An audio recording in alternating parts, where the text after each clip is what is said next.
하나님께서 우리에게 주시는 말씀은 마가복음 8장 34절부터 38절 말씀입니다.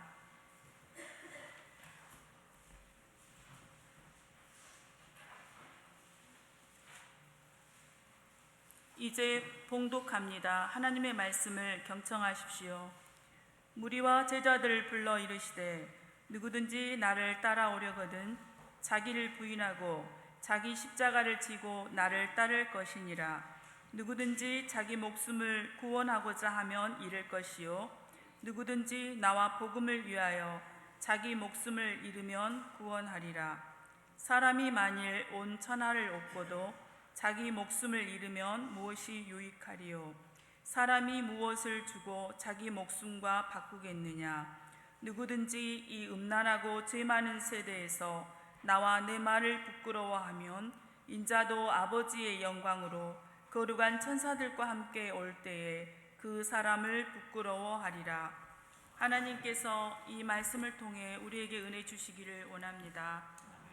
많은 이 세상 낮고 천한 어두운 곳에 거룩한 분 아기 예수 오셔서 한없는 그 사람 표현해 주셨고, 그리 오래 머물지 못한 이 세상에서 33살로 참된 구원 우리에게 주시고 떠나가셨죠. 하지만 33년의 문제가 아니라 2000년 이상 우리의 마음과 우리의 삶의 자리 속에서 주님 예수 그리스도는 빛이 되어 주셨고, 소망이요 위로요 평강이요 또 굳센 믿음으로 용기 있게 살아갈 수 있는 주님의 크신 은혜를 우리가 힘입을 수 있었습니다. 대림절 첫 번째 초를 밝히면서 오늘 귀한 말씀 나누게 되었습니다. 주님께서 조금은 세상의 여러 가지 어렵고 나라의 참담한 일 때문에 허탈한 우리들의 마음속에 위로 주시고 또 격려해 주시고 또 옳은 길을 통하여서 이루어 가시는 하나님의 놀라우신 역사와 그 소망을 바라보며 나아갈 수 있는 그 힘을 우리에게 허락해 주시기를 원합니다. 우리 함께 인사하십시다. 샬롬. 잘 살기 어려운 이 시대에 열심히 살아가고 있는 서로를 향하여서 우리 인사 한번 더 환하고 밝게 하십시다. 샬롬. 주님의 평화가 함께 하시기를 소망합니다. 우리 함께 기도하겠습니다. 죄송합니다. 포인트를 잘못 맞췄습니다. 우리 함께 기도하시죠. 주님 감사합니다. 대림절기 시작합니다. 희망과 기쁨과 사랑과 생명으로 오신 주님 예수 그리스도를 맞이하는 귀한 절기입니다. 이 절기에 주님 예수 그리스도를 향하여 우리의 마음을 더 집중하고 이 세상의 어두운 그늘에 기죽지 않고 담대한 마음으로 용기 있게 나아갈 수 있는 저희들 될 수 있도록 주님 인도하여 주옵소서. 이제 주님의 말씀 저희들 듣겠습니다. 들려주시는 말씀 속에 이 대림절에 갖출 수 있는 소중한 마음, 정결한 마음 갖게 하시고 거룩한 계절을 거룩하게 지낼 수 있는 은혜를 주님 허락하여 주옵소서. 예수님의 이름으로 기도드립니다. 아멘. 오늘 말씀 그리 긴 말씀은 아닙니다. 특별히 마가복음 8장 34절에 있는 한 절의 말씀을 가지고 여러분과 함께 나누길 원합니다. 짧지만 강렬한 말씀이죠. 누구든지 나를 따라오려거든 자기를 부인하고 자기 십자가를 지고 나를 따를 것이라. 이 말씀을 세 부분으로 나누면은 이렇게 그 내용이 더욱 분명해집니다. 나를 따라오려거든 자기를 부인하고 자기 십자가를 지고 나를 따르라. 다르게 표현을 한번 해볼까요? 원어에 담겨져 있는 의미를 조금 더 되살려서 다른 방법으로 표현을 해봅니다. 첫 구절 나를 따라오려거든은 주님이 가신 길을 함께 걷고 싶으시나요? 라고 하는 의문문입니다. 질문입니다. 자기를 부인하고는 우리가 잘 알듯이 그렇다면 먼저 당신의 생각과 뜻과 경험과 지금까지 살아온 철학과 같은 삶의 방식을 내려놓으십시오 라고 하는 명령형입니다. 그리고 세 번째, 자기 십자가를 지고 따르라 라고 하는 것은 선언과 같죠. 그리고 예수님처럼 당신의 십자가를 어깨에 메고 주님의 발자국을 따라 가십시오 라고 하는 격려형이라고 표현할 수도 있을 것 같습니다. 합쳐서 보면 이거죠.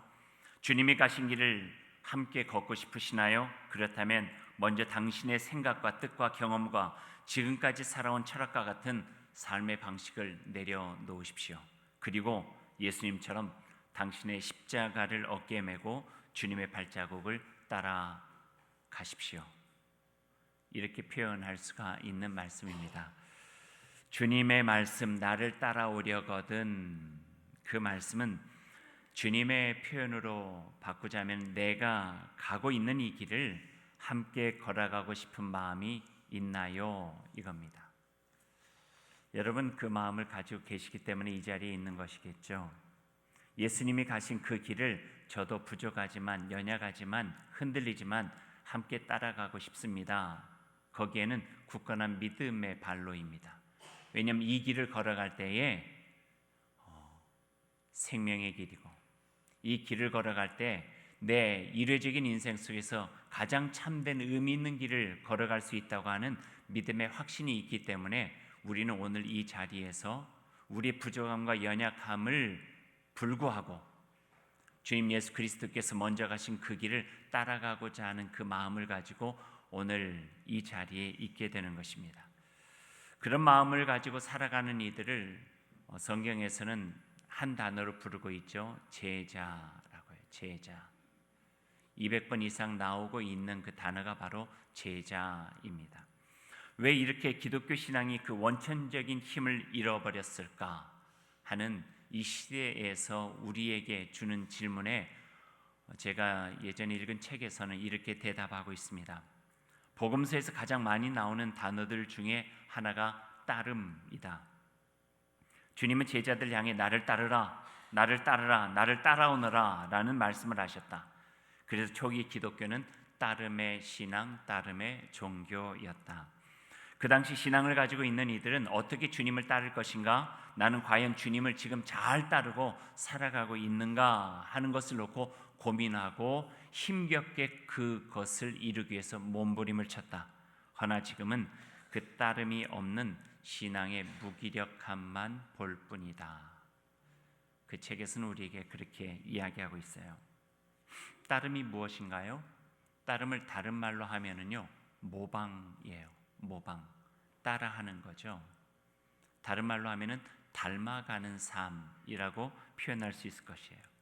예수님 당신을 보면은요, 그분의 제자가 된다고 하는 것은 매우 단순한 일이었어요.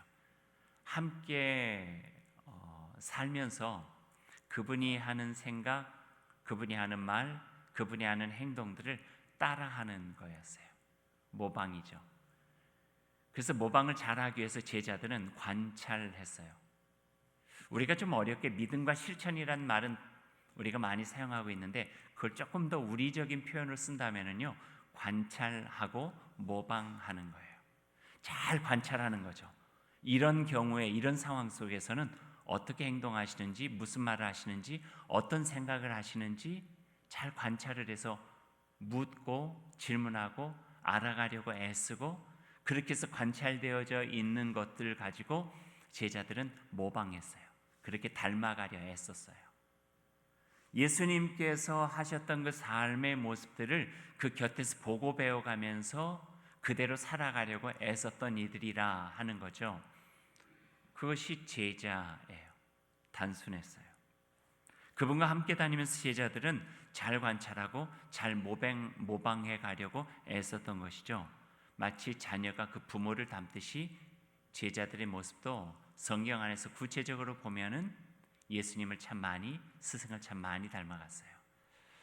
복음서에서는 잘 나타나지 않는데 사도행전을 읽다 보면은요, 그들이 떠나가셨지만 그들의 기억 속에 있는 예수님을 늘 생각하면서 예수님께서 하셨던 말과 행동들을 그대로 따라하려고 했던 것들을 많이 볼 수가 있어요. 그것이 매우 파워풀해서 영향력을 주고 능력을 행하고 세상을 밝게 만들고 희망을 주고 위로하고 치유하고 회복하며 하나님의 나라를 곳곳에서 이루어가는 놀라운 역사가 되어졌고요. 그렇게 해서 기독교 신앙은 매우 힘있고 영향력 있게 예루살렘과 온 유대와 사마리아를 넘어서 땅끝에까지 예수 그리스도의 복음의 능력들이 전해지고 세상은 하나님의 그 나라가 이루어지는 놀라운 역사 가운데 있게 되었죠. 하지만 시간이 지나 로마 박해의 시대가 끝나고 로마의 종교로 기독교가 공인된 다음부터는 이 따름의 신앙이었던 기독교가 조금씩 바뀌어가기 시작해요. 그래서 오늘 우리들이 쉽게 볼 수 있는 믿음의 종교로 바꾸게 되죠. 믿음의 종교라고 하는 것이 결코 잘못된 것은 아니지만 그 믿음 속에서 따름이 점점점 배제되어 버렸다 하는 거예요. 삶에서 종교화 되어 버렸어요.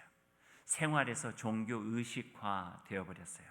그분을 내가 잘 따르고 있는가라고 하는 고민보다는 그분을 내가 지금 주님으로 고백하고 있는가라고 하는 것으로 점점 바뀌게 되다 보니까 예수를 따름이 아니라 예수를 믿음이 되어졌죠.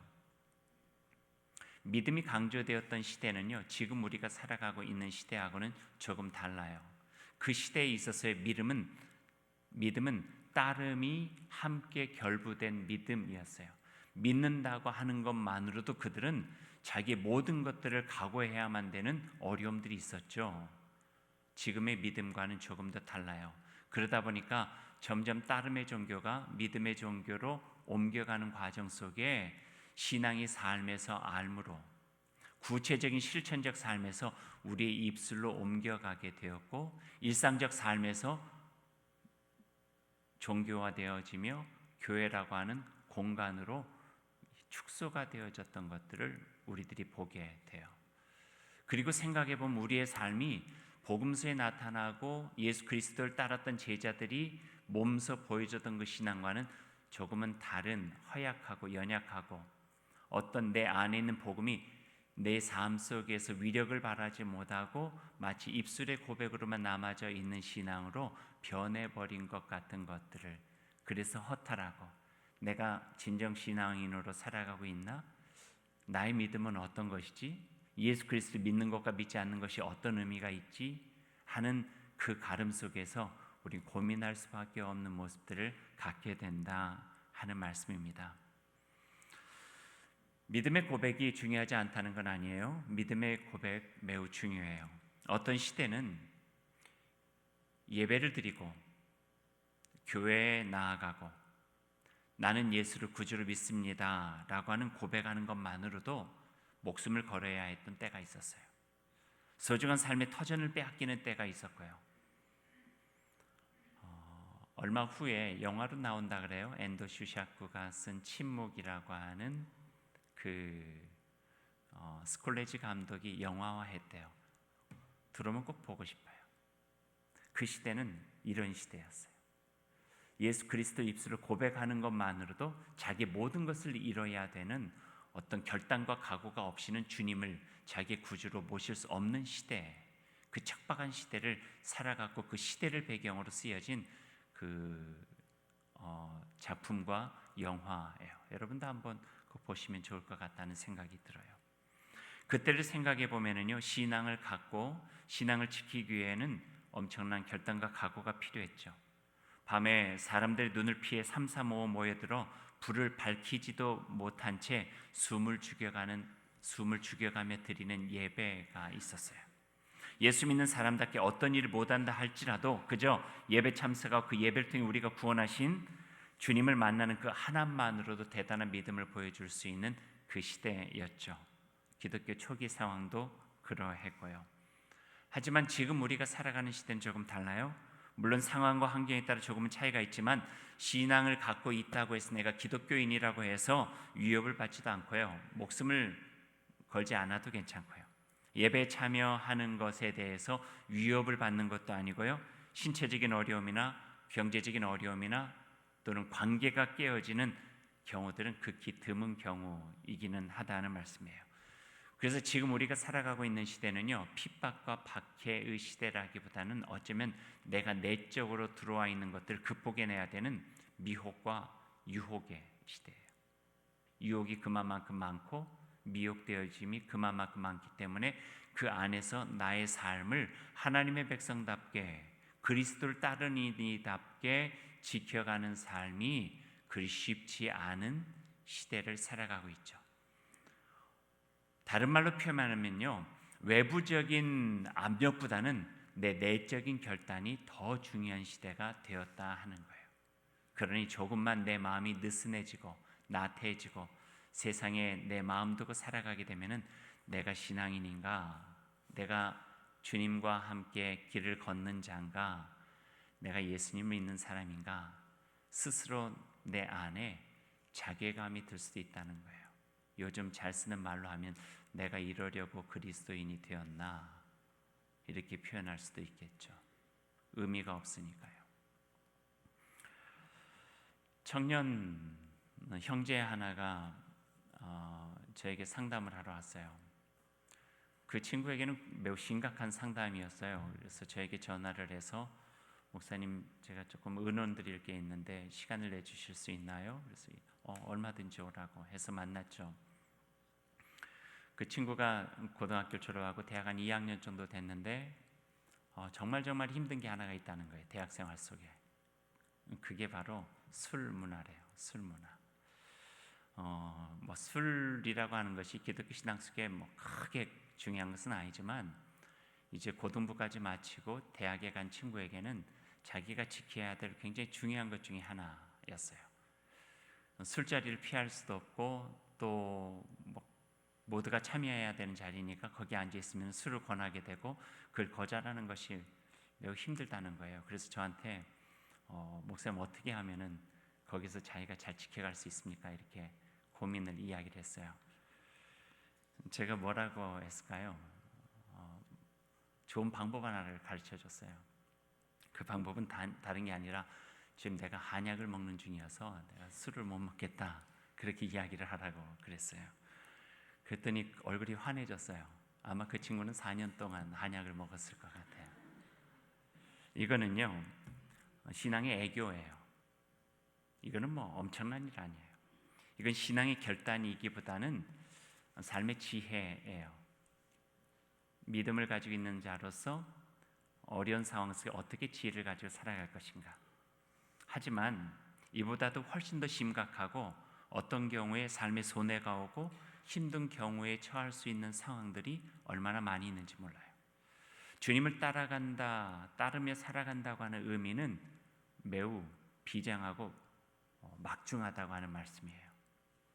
예수님께서 걸어가신 그 길을 함께 걸어간다는 일, 매 순간마다 때로는 결단과 용기가 필요하죠. 아무리 낙심되는 상황 속에서도 견고하게 희망을 버리지 않는 일, 이건 굉장히 중요한 일이에요. 십자가의 절망을 넘어서 예수님 안에서 희망을 볼 때만이 가능한 일이에요.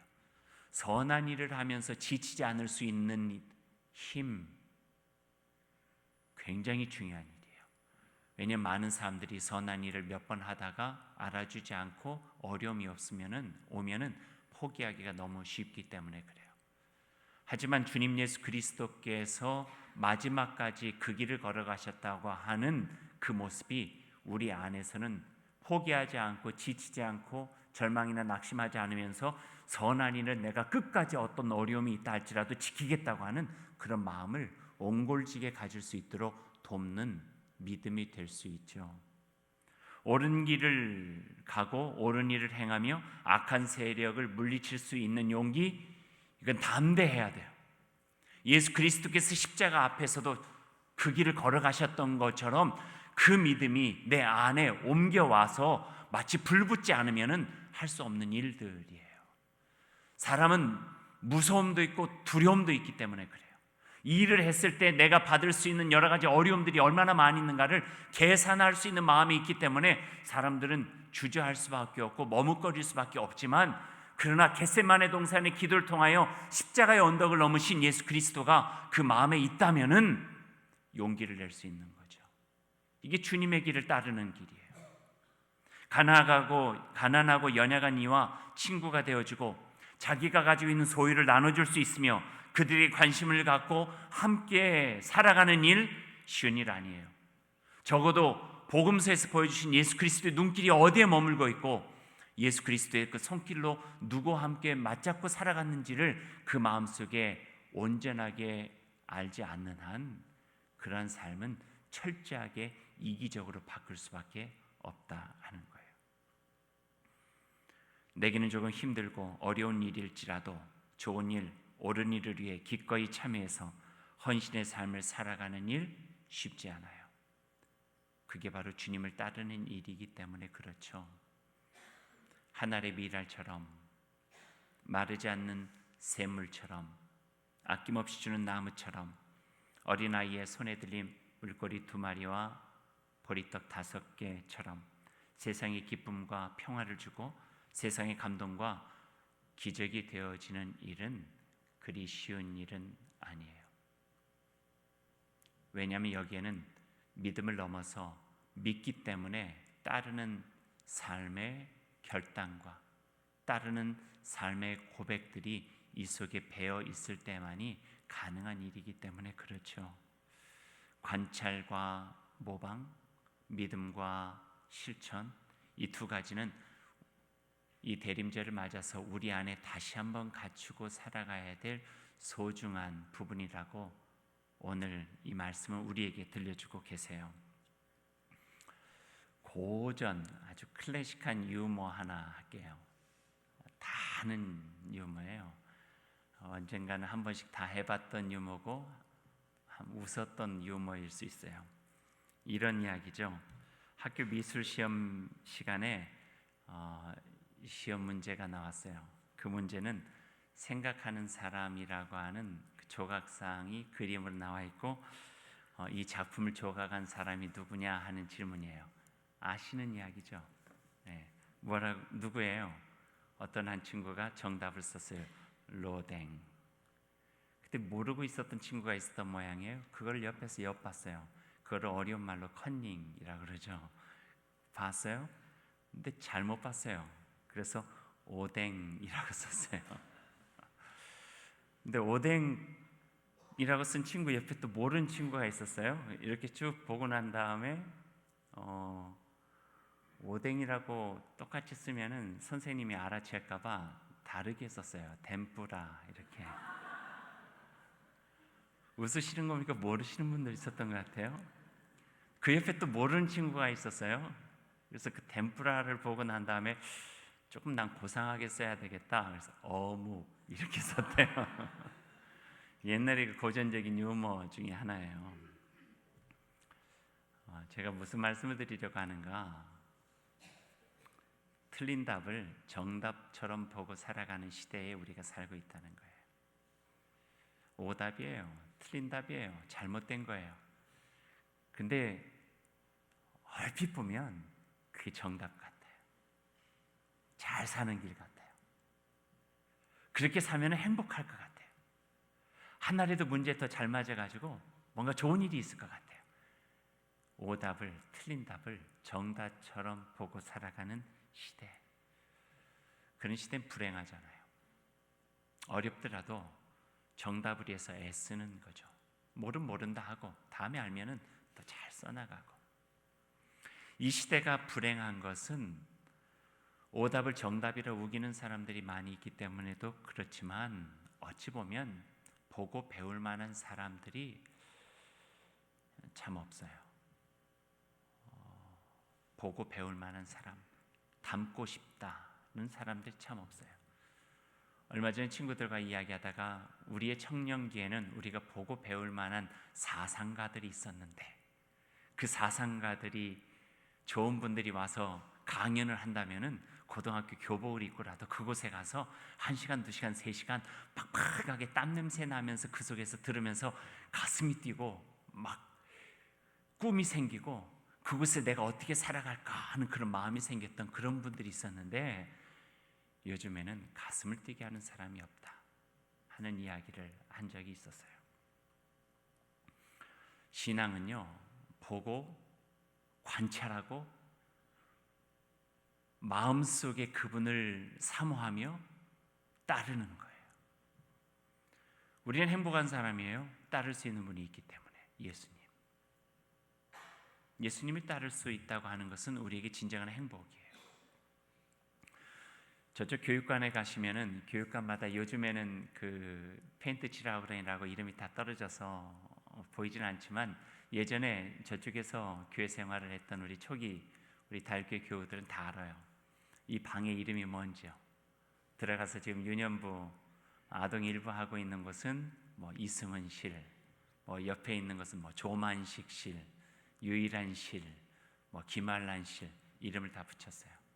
붙였던 이름은 제가 오기 전이지만 교인들 안에 뭔가 보고 배우고 따르고 싶은 분들에 대한 마음이에요. 그런 분들이 우리 안에 있었다는 거예요. 전 젊었을 때 함석헌 선생님의 강연을 보고 들으면서 가슴에 막 맥박치는 그런 감동을 느낀 적이 많이 있었어요. 문익환 목사님의 강연을 듣기도 하고요. 많은 분들 이곳저곳을 찾아가기도 했죠. 하지만 요즘은 어찌 된 것인지 경제적으로 너무 부강해져 있어 가치가 오도된 것인지 틀린 답을 정답처럼 보고 살아가는 불행한 시대를 우리가 살고 있지는 않나 하는 생각을 해보게 되는 거예요. 가정도 그렇고요, 공동체도 그렇고요, 나라도 그렇죠. 어른이 있어야 돼요. 롤모델이 있어야 돼요. 보고 배울 만한 분들이 있어야 돼요. 바른 정치가, 신실한 목자, 자기 희생적이고 헌신적인 리더, 백성을 사랑하는 겸허한 대통령, 정말 소중한 이들이죠. 하지만 우리에게 또 하나의 희망과 행복은 예수 그리스도에게서 바로 그 모습을 찾을 수 있다는 거예요. 오늘 성경 말씀 우리에게 분명하게 이야기를 하고 계세요. 주님의 말씀이죠. 나를 따라오려거든 자기를 부인하고 자기 십자가를 지고 나를 따르라. 예수님께서는요, 십자가를 목전에 둔 때까지 요한복음 14장에 보면은 우리에게 말씀하세요. 내가 길이요 진리요 생명이다. 나를 따르라는 거예요. 험한 길 가면서, 죽음의 길 가면서 나를 따르라는 거예요. 왜? 내가 길이 되고 진리 되고 생명 돼서 아무리 험하고 목전에 죽음과 같은 것이 두려운 그 그늘이 있다 할지라도 이걸 넘어가면 생명이고 참된 구원이고 참된 진리고 이 안에서 우리의 인생에 가장 소중한 것을 얻을 수 있다고 하는 예수 그리스도의 그 말씀이 우리에게 들려주고 계시는 거예요. 그리고 오늘 우리는 이 자리에 앉아서 길이 되시고 진리 되시고 생명 되신 그분을 따르겠다고 함께 예배하고 함께 말씀을 보며 함께 기도하고 연약하고 부족하지만 그분을 따르는 사람으로 살아가기 위해서 애쓰고 있는 오늘 우리의 모습이 되어진다는 말씀이죠. 말씀을 맺죠. 오늘 성경 말씀은요, 34절에서 마지막 절까 잘 읽다 보면은요, 가장 많이 나오는 단어 하나가 자기예요. 자기, 나예요. 내 자신, 자신에게 주목하라는 거예요. 우리의 신앙과 나의 신앙은 달라요. 예수님께서 우리를 구원하셨다는 것과 예수님께서 나를 구원하셨다는 것은 달라요. 예수님께서 나의 죄를 대신하셨다는 것과 우리의 죄를 대신하셨다는 것은 달라요. 신앙은 보편화될 수 없어요. 신앙은 구체화되어져야 돼요. 내 자신과 그분의 관계예요. 내가 신앙의 참된 삶을 통하여서 그분을 온전하게 고백하고 그 믿음으로 용기 있게 따르고 있느냐, 여기에 대한 질문들을 주님께서는 하시는 거예요. 보편적 신앙이 아니라 내 안에 구체화되어져서 질문하고 있는 이 말씀을 오늘 주님께서는 저희들에게 각자에게 해주고 계시는 거예요. 나를 따르려거든 나와 함께 이 길을 걸어가고 싶으냐라고 물으시는 거죠. 그렇다면은 너 자신의 모든 것들을 내려놓아라. 지금까지 의존하고 살았던 그 동안에 오답을 정답인 것처럼 생각하고 살았던 기존의 삶의 방식을 다 내려놓아라. 그리고 내가 지고 가는 나의 십자가가 아닌 너 자신의 십자가를 지고 나를 따르라. 함께 가자. 이 말씀을 우리에게 들려주고 계십니다. 이 발걸음으로 대림절을 시작하는 저희들이 다 되었으면 좋겠습니다. 기도하겠습니다. 주님을 따르는 길은 매우 어렵습니다. 용기와 믿음이 있어야 가는 길이고 희생과 헌신의 길이기에 누구나 갈 수는 있지만 아무나 갈 수 있는 길은 아닙니다. 그래서 오늘 우리는 이런 기도를 드립니다. 하나님, 우리에게 주신 그 말씀, 우리에게 보여주신 그 발자취를 우리가 따라갈 수 있도록 주님 함께해 주옵소서. 우리 자신을 부인하고 우리에게 주님께서 허락해 주신 그 십자가를 지고 따를 수 있도록 인도하여 주옵소서. 주님과 함께 길을 간다는 것은 삶의 중심을 우리 자신으로부터 하나님께로 옮겨가는 일입니다. 작은 일에서부터 하나님의 뜻을 묻고 복종해가는 일입니다. 우리 자신의 정체성을 더욱더 분명하게 드러내는 일이요, 강요에 의한 포기가 아닌 선택을 전제로 한 자발적 헌신이 바로 주님과 함께 길을 가는 것입니다. 이웃과 세상에 대한 책임감을 갖는 일이고, 모험이라 할지라도 가장 참된 길과 진리를 향하여 생명 다하도록 나아가는 길이며, 자기 자신을 주님 안에서 소중히 여기고 이웃을 함께 배려하며 함께 나아가는 아름다운 길입니다. 오늘 대림절을 시작하는 이 주일에 우리에게 들려주시는 말씀을 마음으로 경청하겠습니다. 이 말씀으로 살아갈 수 있도록 다짐하고 결단하겠습니다. 믿음으로 그치는 것이 아니라 따름을 통하여서 주님의 온전한 제자가 되는 길을 걸어가는 저희가 될 수 있도록 주님께서 함께하여 주옵소서. 예수님의 이름으로 기도드립니다. 아멘.